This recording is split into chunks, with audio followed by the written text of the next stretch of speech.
नमस्कार दोस्तों, जय हिंद। आज के इस वीडियो में हम बात करने वाले हैं जलप्रपात के बारे में।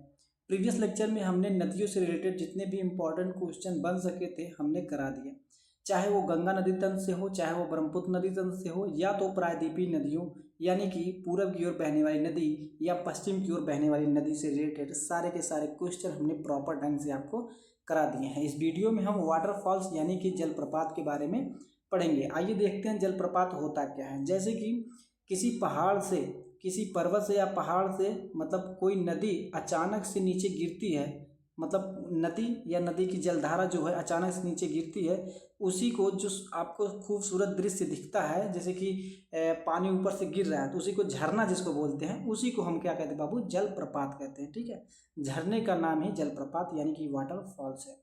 हम शुरू करते हैं पहले नंबर क्वेश्चन से। पहला नंबर क्वेश्चन क्या है, जोग या गरसोप्पा जलप्रपात किस नदी पर स्थित है? तो ये बाबू शरावती नदी पर स्थित है। ठीक है, नेक्स्ट है, जोग जलप्रपात किस राज्य में स्थित है? तो कर्नाटक में स्थित है, जिसकी राजधानी है बंगलुरु। नेक्स्ट है, भारत का सबसे ऊंचा जलप्रपात कौन सा है? तो ये भी बाबू जोग जलप्रपात है। कौन सा जलप्रपात? जोग जलप्रपात, जो कि भारत का सबसे ऊंचा जलप्रपात है। ठीक है, नेक्स्ट है, जोग जलप्रपात का नया नाम क्या है? तो उसका नया नाम बाबू महात्मा गांधी जलप्रपात रखा गया है। नेक्स्ट, भारत का सबसे ऊंचा जलप्रपात जोग या गरसोप्पा जलप्रपात है। ठीक है, अभी ये ऊपर आपको दिखा था। नेक्स्ट, एशिया का सबसे बड़ा जलप्रपात कौन सा बाबू? ये हुंडरू जलप्रपात है, एशिया का सबसे बड़ा। देखिए, ऊंचा नहीं बोल रहा, बड़ा बोल रहा है। ठीक है, ये हुंडरू जलप्रपात है जो कि झारखंड में स्थित है। ठीक है, रांची झारखंड में स्थित है।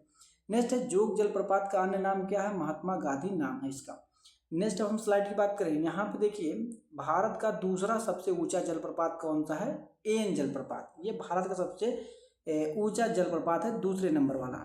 नेक्स्ट है, शिव समुद्रम जलप्रपात किस नदी पर स्थित है? तो ये कावेरी नदी पर स्थित है। ठीक है, नेक्स्ट है, धुआंधार जलप्रपात किस नदी पर स्थित है? तो नर्मदा नदी पर स्थित है। ऐसे ही एग्जाम में क्वेश्चन पूछे जाते हैं, नहीं आपको आता तो मुंह आपका बन जाता है। ठीक है, नेक्स्ट है, कपिल धारा जलप्रपात किस नदी पर स्थित है? तो नर्मदा नदी पर स्थित है। थोड़ा हम स्पीड में चलेंगे क्योंकि वन लाइनर क्वेश्चन है, इसमें थ्योरी सेक्शन है ही नहीं। थ्योरी सेक्शन जब हम पढ़ाएंगे आपको प्रॉपर ढंग से इसको समझाएंगे भी। ठीक है, नेक्स्ट है, शिव समुद्रम जलप्रपात किस राज्य में स्थित है? तो कर्नाटक राज्य में स्थित है।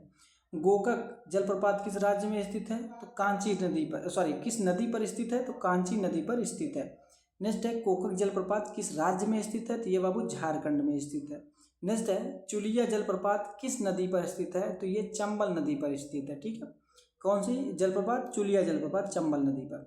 नेक्स्ट है, चुलिया जलप्रपात किस राज्य में स्थित है? तो राजस्थान में स्थित है। ठीक है, नेक्स्ट है, धुआंधार जलप्रपात कहाँ स्थित है? तो ये बाबू जबलपुर मध्य प्रदेश में स्थित है। नेक्स्ट है, साडनी जलप्रपात किस नदी पर स्थित है? तो ये शंख नदी पर स्थित है। साडनी जलप्रपात किस राज्य में स्थित है? तो ये बाबू झारखंड राज्य में स्थित है। नेक्स्ट है, गौतम धारा या जोन्हा जलप्रपात किस नदी पर स्थित है? तो ये रारू नदी पर स्थित है। कौन सी नदी? रारू नदी पर स्थित है। नेक्स्ट है, गौतम धारा जलप्रपात किस राज्य में स्थित है? तो ये भी झारखंड में स्थित है। ठीक है, नेक्स्ट हम बात करें, एना जलप्रपात किस नदी पर स्थित है? तो ये बाबू नदी एना नदी पर ही स्थित है। कौन सा जो है? एना जलप्रपात। नेक्स्ट है, एना जलप्रपात किस राज्य में स्थित है? तो ये किस स्थान पर स्थित है? तो ये महाबलेश्वर में स्थित है। महाबलेश्वर बेसिकली आप सभी को पता होगा कि ये जो है महाबलेश्वर स्थान कहाँ पे आता है? महाराष्ट्र में आता है। ठीक है, नेक्स्ट हम बात करें, पाइकारा जलप्रपात कहाँ स्थित है? तो ये नीलगिरी स्थित है। कहाँ पे? नीलगिरी की पहाड़ी इसमें स्थित है।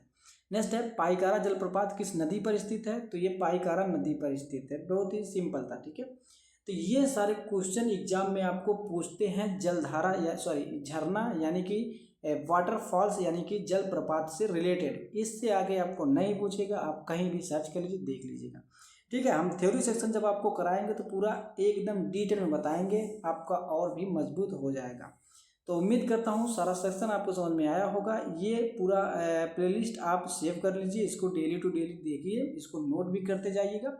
ठीक है, तो मिलते हैं नेक्स्ट वीडियो में नेक्स्ट टॉपिक के साथ। तब तक के लिए जय हिंद, जय भारत।